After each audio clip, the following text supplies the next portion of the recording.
요한복음 이제 8째 장에 들어섰습니다. 요한복음을 강의하면서 여러분과 또 제가 함께 요한복음을 읽고 또 묵상하면서 나누고 있습니다. 성경 말씀을 잘 이해하고 이것을 내 것으로 받으려면은 먼저 지적인 작용이 있어야 된다고 했죠. 우리는 하나님의 형상을 따라 만들었기 때문에 하나님의 지정의, 즉 지식적인 측면과 감정적인 측면과 의지적인 측면이 성경 읽고 듣는 것에 동원되어야 합니다. 그렇게 할 때에 예수님께서 이 성경 말씀을 통해서 우리에게 하시고자 하는 것, 즉 성경이 무엇을 말씀하고 있는지를 잘 해석하게 됩니다. 우리는 모두가 신학자입니다. 저와 여러분이 신학의 길을 걷고 있습니다. 일반 사역자들이나 일반 성도님들이 누구는 사역자이라서 설교할 권한이 있고 성경을 해석할 권한이 있다고 이렇게 말할 수는 없습니다. 성경을 읽고 듣는 모든 사람들이 신학자입니다. 바로 이것은 성령께서 이 말씀을 조명해 주시기 때문에 우리의 지적인 작용으로 일부 이해가 되지만 깊은 묵상을 통해서 성령께서 조명해 주셔야 알 수 있습니다. 만약에 성령의 작용이 없다면 우리는 성경을 이해할 수가 없습니다. 거기에서 택자와 유기된 자들이 바로 구분이 되는데 이 선택된 사람들은 성경 말씀을 잘 이해합니다. 그리고 유기된 자들은 성경을 들어도 알지 못합니다. 그것이 바로 당시 예수님 시대의 이스라엘, 특히 유대인들, 서기관과 바리새인들이었습니다. 그들은 예수님께서 거듭 설명하고 7가지 표적으로 설명하는데도 그 예수님의 말씀을 알아듣지 못하였고 어렵도다 그렇게 말하였죠. 니고데모는 처음에 예수님 말씀을 들었는데 어렵도다 이렇게 말하였죠. 하지만 니고데모는 끝까지 말씀을 묵상하고 나중에는 예수님을 변호하는 예수님의 장사를 지내는 그러한 믿음의 사람으로 거듭나게 되는 것입니다. 오늘 8장에 예수는 감람산으로 가시니라. 그때에 다 각각 집으로 돌아가고라는 해설이 있습니다. 여러분 눈을 감고 한번 묵상해 보십시오. 다 각각 집으로 돌아갔다. 예수님과 함께 있던 제자들과 무리들이 다 각각 집으로 돌아갔다는 것입니다. 이들은 예수님께서 오셔서 그들과 함께 계시면서 오병이어 표적을 일으키시고 그 표적을 통해서 내가 산 떡이다, 생명의 떡이다, 나를 먹어야 산다 이렇게 말했음에도 불구하고 자기들 일보로 때가 되면 다 각각 돌아간 사람들입니다. 예수는 감람산으로 가시니라. 이 말씀은 예수께서는 감람산에서 늘 하시던 습관적인 신앙의 행동들이 계셨습니다. 그것이 무엇일까요? 바로 기도하는 일이었죠. 아버지의 뜻을 이루러 오셨다고 예수님께서는 8장을 통해서 거듭 주장하십니다. 그 아버지의 뜻을 이루러 온 예수님께서는 그 군전들 속에서 외로움을 느끼시고 고독을 느끼셨다는 것을 1절에서 우리는 알 수 있습니다. 각각 자기 집으로 돌아가는 사건들이죠. 제자들도 돌아가고 무리들도 돌아갔을 것입니다. 예수님께서는 홀로 남으셔서 감람산에서 기도하셨습니다. 현재 이스라엘 성지 순례를 가보면은 이 감람산 주위에는 올리브 나무가 2000년 된 나무들이 보존되고 있고 아직도 성장을 하고 있습니다. 이 감람나무, 이 감람산, 이 감람의 뜻이 스가랴 14장 4절에 그날에 동서로 생수가 여름에도 겨울에도 흐를 것이 예언되어 있습니다. 이것은 이 감람산 줄기 골고다 언덕에서 예수님께서 십자가에 못 박히시고 돌아갈 것을 예언한 것과 같습니다. 바로 이 감람 올리브 나무이지요. 이것은 바로 소독제가 되면서 바로 기름으로 쓰이고 등불의 원료로 쓰이던 그 올리브 나무입니다. 예수님을 상징하는 것이죠. 성천하신 곳이 바로 이곳입니다. 이곳에서 예수님께서 성천하시죠. 또 이 산의 이름은 부활의 산이라고도 부릅니다. 유대인들의 믿음은 이 산에서 모든 죽었던 사람들이 바로 부활한다는 그런 히브리적 전통을 가지고 있습니다. 그리고 레위기에 보면은 정결하게 하는 제, 바로 이것이 감난산과 연결되어 있고요. 또 여기는 봉화를 올리는 것으로 유명합니다. 또 거기에서 과거에 이 사마리아인들이 봉화를 잘못 올려서 이스라엘에 혼란을 주었죠. 그 후에는 바로 직접 전달하는 제도를 가지고 있는 그런 봉화를 올리는 곳으로서 전통으로 자리매김을 하고 있고요. 또 솔로몬이 이 감람산에 밀곰의 신전을 자기 아내들을 위해서 설치했습니다. 그 밀곰의 산당이 있었던 곳이 바로 감람산이었는데 그때부터 이 산의 이름은 멸망산으로 불렸습니다. 이 멸망산에서 예수님께서 나중에 해골산, 골고다 언덕에서 십자가에 못 박히시는 것이죠. 여기에서 우리가 예수는 감람산으로 가시니라는 많은 의미가 포함되어 있고 이 감람산에서 예수님은 십자가의 길, 비아돌로사지요. 이 비아돌로사 구역을 한 구역 한 구역 갈 때마다 예수님께서 걸으셨던 그 십자가의 길을 느낄 수가 있는 것입니다. 그것이 바로 감람산에서 진열되고 있는 것이지요. 이 또 감람산은 노아의 홍수 때 비둘기를 놓았는데 이 비둘기가 물고 온 것이 올리브 잎이었습니다. 바로 감람산이죠. 이 감람산 참으로 역사적인 의미가 있고 이 홍수 때 비둘기가 가져온 잎이 바로 감람산에 있는 올리브 나무 잎이었다는 것입니다.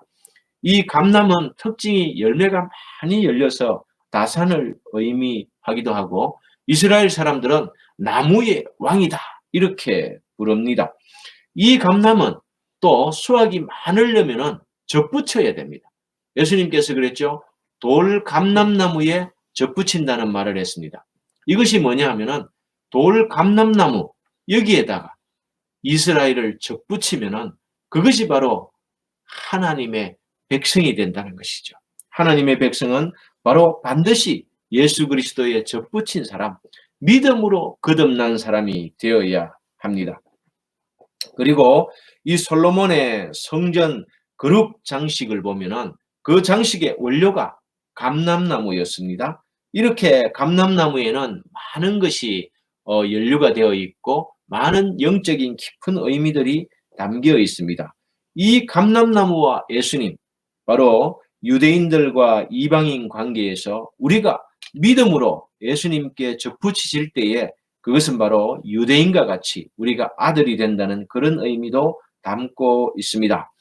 이 감람산은 또한 에스겔서 11장에 보면은 마지막에 여호와께서 회개하지 않는 이스라엘을 떠나실 때에 바퀴처럼 생긴 어떠한 형상들이 이제 감람산에서 동쪽으로 떠나는 그런 형상들이 나와 있습니다.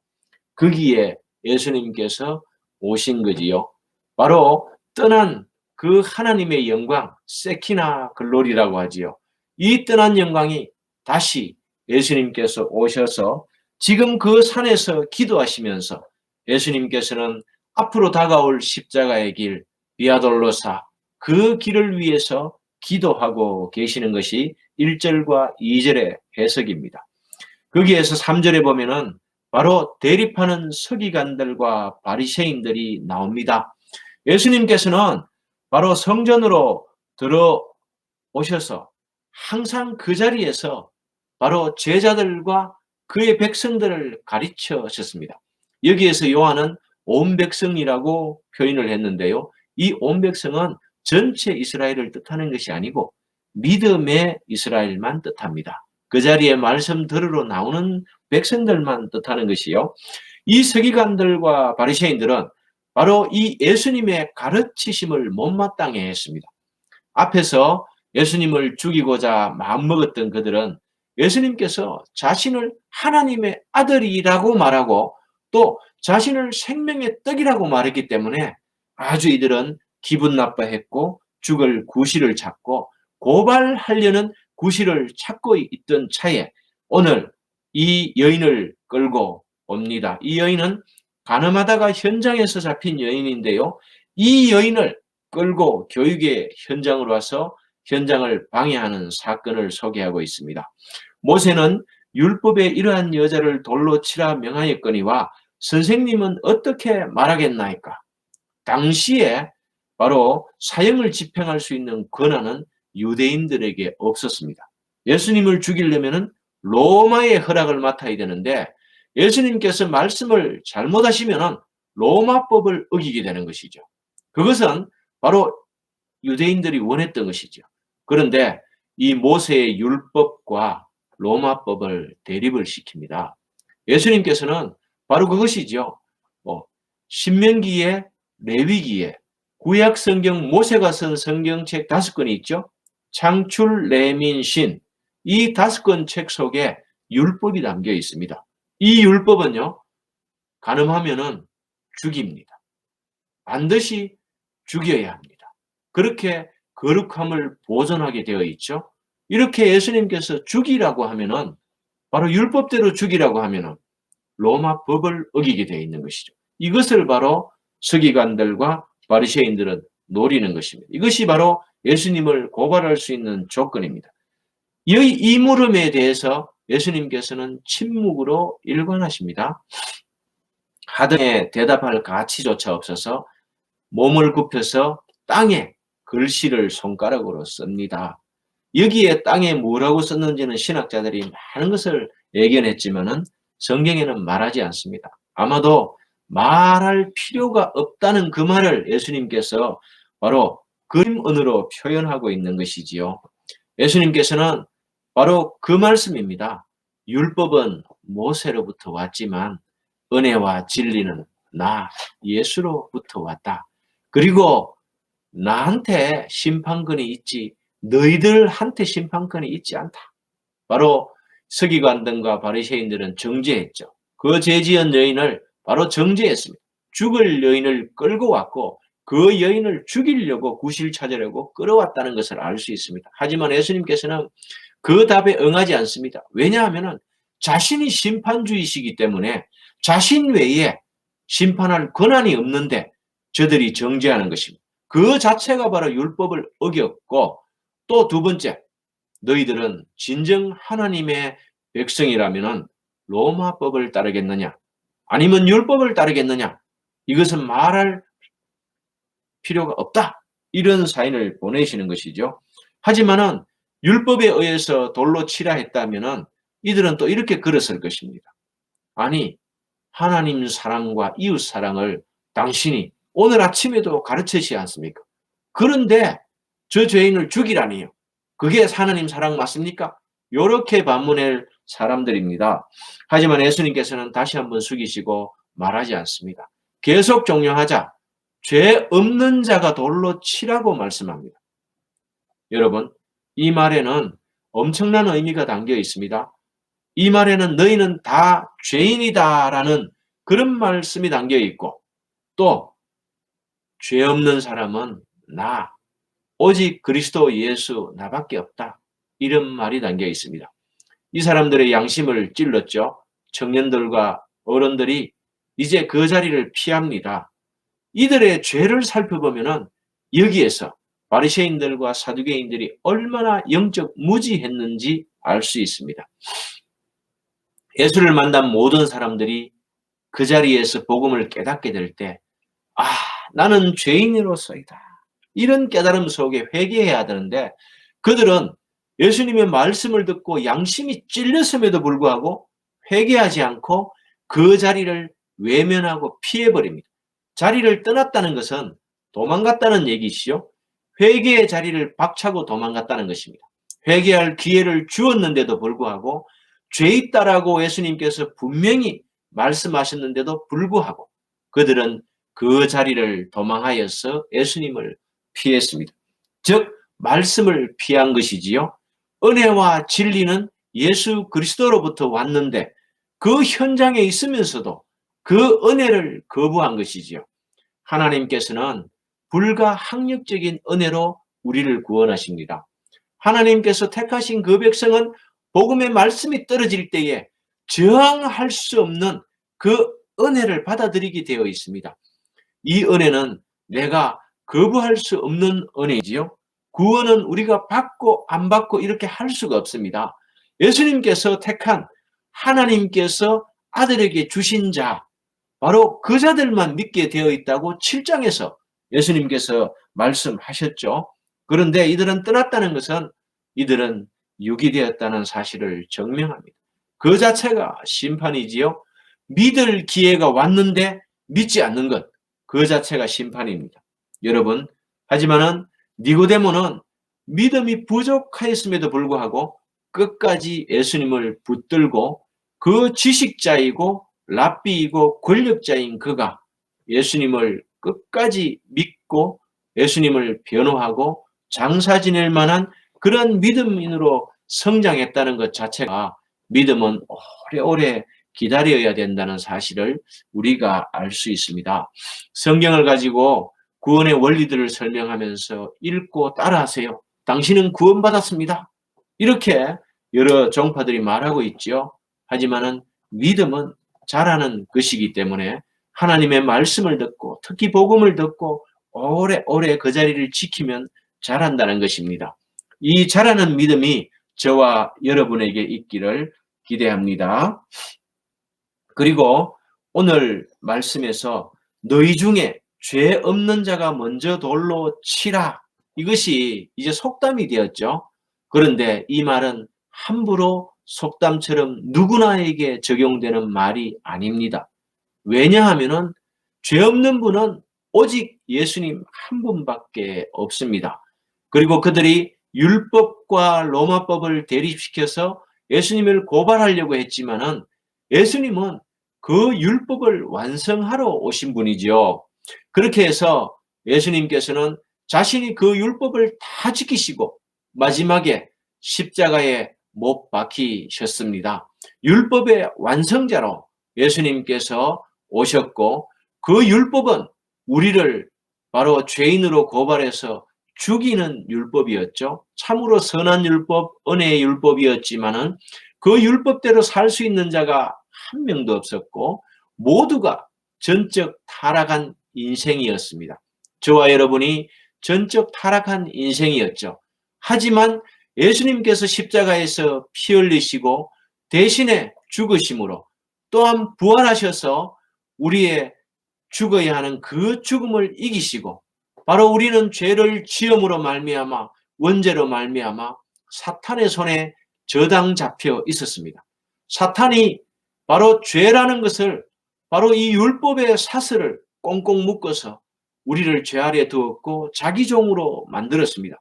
그것이 바로 어두움에 변제된 것이지요.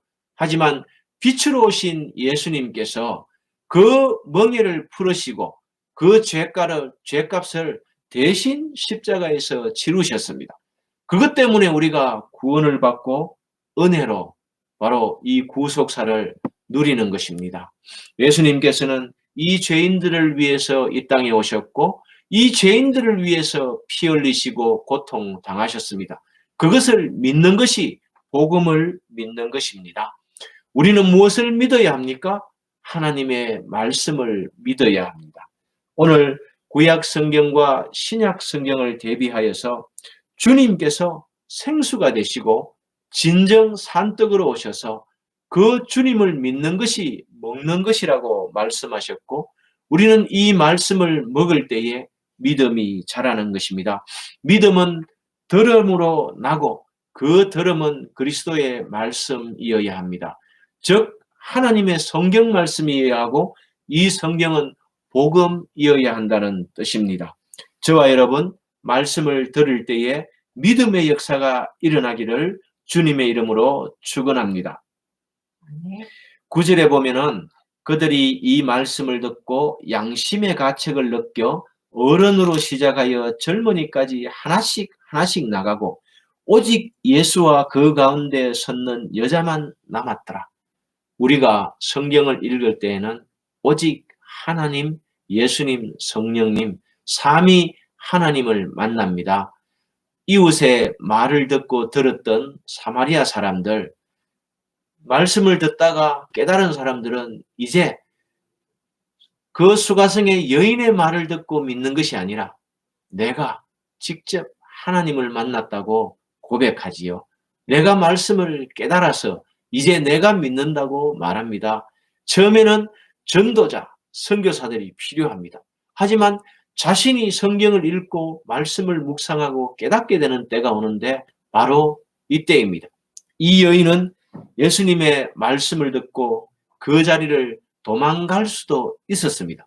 만약에 선한 택한 백성이 아니었다면 세상 모든 사람들, 유대인들이 도망갈 때 이 여인도 부끄러워서 도망갔을 것입니다. 하지만 끝까지 그는 예수님 앞에 믿음으로 기다린 끝에 바로 해방을 받았지요. 예수님께서 바로 이것을 본 것입니다. 여자여, 너를 고발하던 그들이 어디 있느냐? 너를 정죄한 자가 없느냐 하니 11절에 대답하되 주여 없나이다. 예수께서 이르시되 나도 너를 정죄하지 아니하노니 가서 다시는 죄를 범하지 말라 하시니라. 이것이 오늘 결론입니다. 예수를 믿음으로 받아들이고 끝까지 남아서 믿어 구원받은 이 여인에게는 한 가지 숙제가 남겨집니다. 예수님께서 다시는 가서 죄를 범하지 말라는 것이었습니다. 여러분, 우리가 한번 회개한 죄들을 거듭 범하는 것은 예수님을 믿지 않는다는 증거입니다. 사랑하는 성도 여러분, 저와 여러분 예수님을 믿고 회개했죠.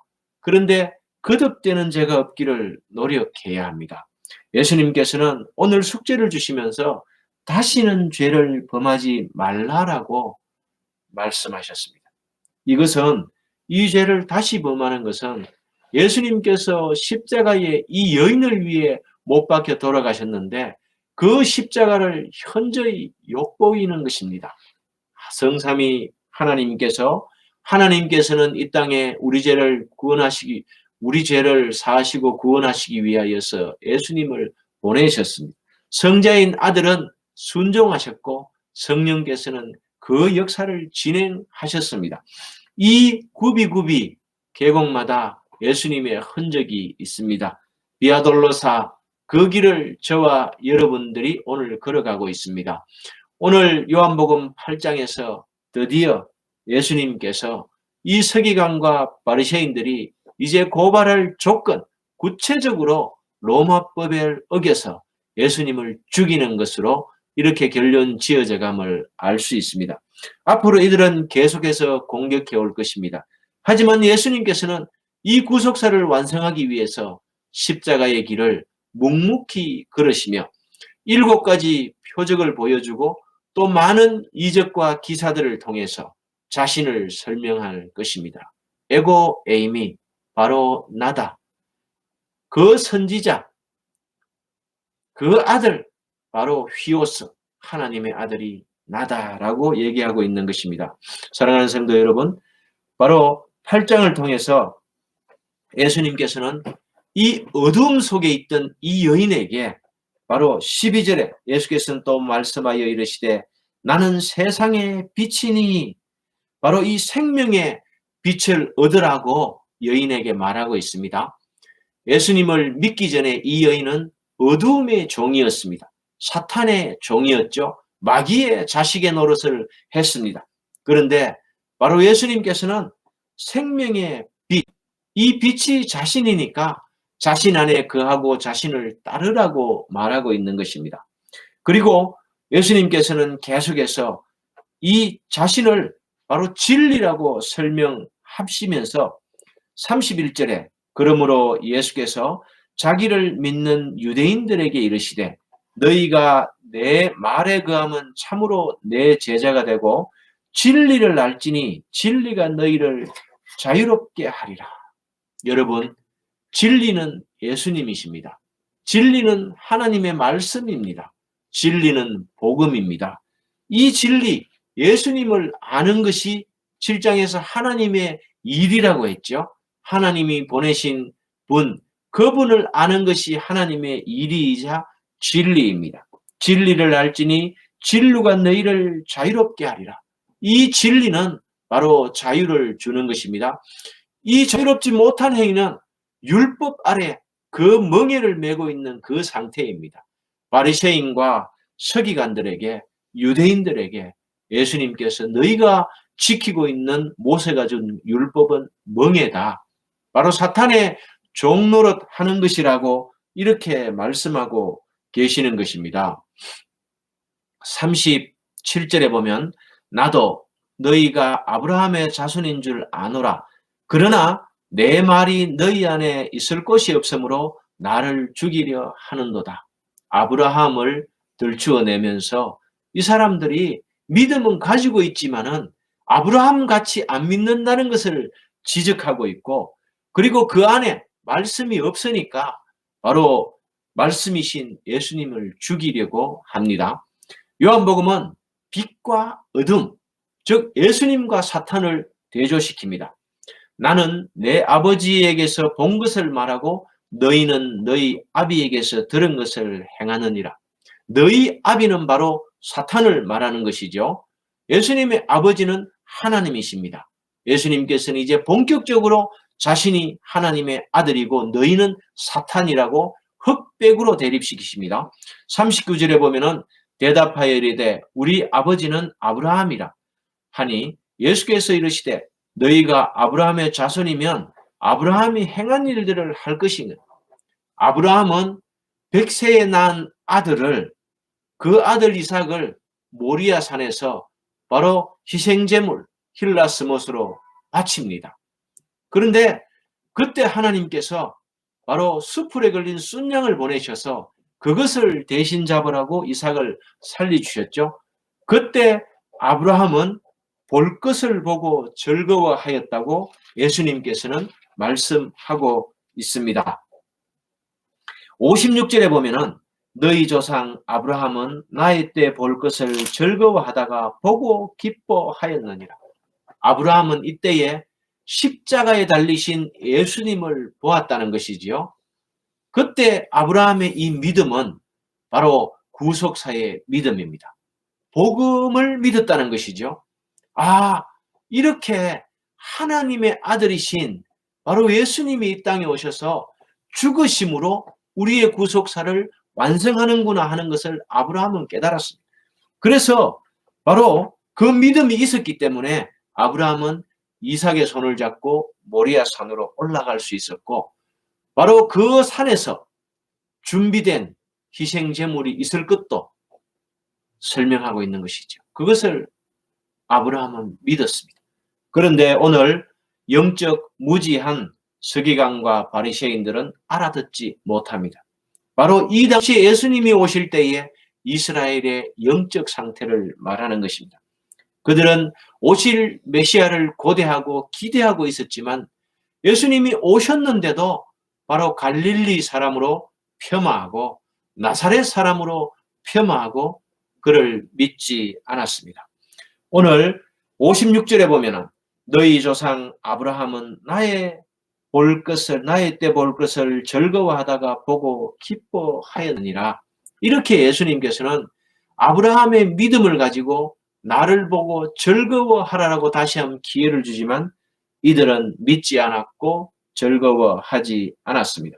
58절에 예수께서 이르시되 진실로 진실로 너희에게 이르노니 아브라함이 나기 전부터 내가 있느니라 하시니, 여러분 이제 이들의 화를 더 돋구셨습니다.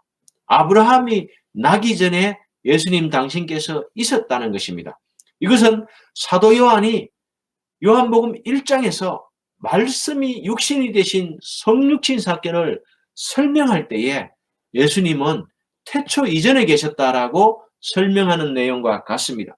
거듭 사도 요한은 바로 이 말씀을 강조하면서 우리에게 강화시키는 것입니다. 사도 요한이 살았던 그 당시의 배경들을 보면은 요한은 첫 번째로 영지주의자들을 이겨야 했습니다. 이들은 육은 악하고 영은 선하다고 이분법으로 해석하기 시작했고, 또 그 당시의 왕들이 황제 숭배를 강요했죠. 바로 황제 숭배를 강요했기 때문에 황제를 주 그리스도로 불렀습니다. 그때의 제자들의 신앙 고백을 보면은 바로 예수님을 하나님의 아들이라고 고백하고 주는 그리스도시라고 고백합니다.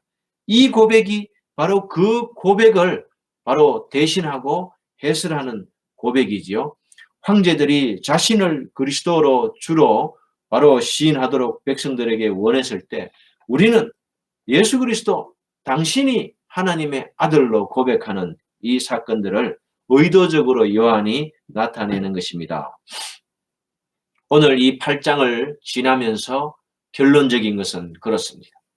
그 죄지은 여인에게 바로 예수님께서도 바로 정죄하지 아니한다고 했습니다. 왜냐하면은 이미 당신께서 이 여인을 위해서, 우리를 위해서 십자가에 죽기로 결심하시고 그 길을 가고 계시는데 미리 죄를 사하여 주신 것입니다. 나중에 내가 네 죄 때문에 십자가에서 피 흘릴 것인데 그것을 믿으면 당신은 구원받는다. 이런 뜻이지요. 바로 그 가늠한 여인이 예수님께 도망하지 않고 그 자리를 끝까지 지키고 예수님의 말씀을 들음으로 말미암아 믿음이 생겼고 확신이 생겼고 그것을 예수님께서는 아시고 그 여인의 죄를 사하여 주셨습니다. 사랑하는 성도 여러분, 우리는 아브라함의 믿음으로 믿습니다. 아브라함의 믿음을 가졌다면 아브라함과 같이 믿고 행동해야 합니다. 그는 이삭을 바칠 정도로 하나님을 신뢰했습니다. 우리의 신앙 가운데 바로 야고보에서 나오는 믿음과 행함이 없다면 우리의 신앙은 죽은 신앙이 되는 것이지요. 예수님의 소문을 듣고 믿은 사람들이 있지요. 바로 왕의 신하의 아들이 그렇게 고침을 받았습니다. 또한 예수님께서 찾아가셔서 수가성의 여인과 사마리아인들을 구원하셨죠. 니고데모는 자기 발로 찾아와서 믿었습니다. 오늘 이 여인은 끝까지 떠나지 아니하고 그 수치의 죽음의 자리에서 주님을 믿고 말씀을 들은 결과 구원받았습니다. 여러분, 구원의 형태는 여러 가지가 있을 수 있습니다. 설교를 듣고 성경을 읽고 전도를 받아서 TV를 보고 또 여러 가지 병으로 인해서 자신의 문제가 해결됨으로 인해서 어떠한 형태이든지 하나님께서는 우리에게 말씀으로 말씀하시며 그 말씀을 믿을 때에 복음을 받아들일 때에 우리의 마음의 문을 열고 활짝 주님을 받아들일 때에 구원받는다는 사실입니다. 이신칭이 복음은요, 우리가 믿을 때에 너 의롭다고 칭해주는 것입니다. 오늘 이 여인이 받은 그 구원은 이신칭의로 말미암아 받는 구원입니다. 죄가 있고 바로 이 간음의 죄는 구약 율법에 죽어야 마땅한 죄이고 엄중한 죄입니다. 하지만 이 여인이 그리스도를 믿음으로 받아들였을 때 의롭게 되어서 구원받았다는 사실을 오늘 8장은 말씀하고 있습니다. 이 말씀을 마음속에 새기면서 한 주간 이 말씀을 다시 읽고 묵상하면서 우리의 양식으로 생명의 떡으로 그리스도의 말씀을 먹는 것으로 삼으시기 바랍니다. 기도하겠습니다. 거룩하신 아버지 하나님, 오늘도 8장 말씀을 통해서 복음을 우리에게 들려주시고 이 복음의 말씀이 우리의 죄를 깨끗게 사한다는 것을 알게 하여 주시니 감사합니다.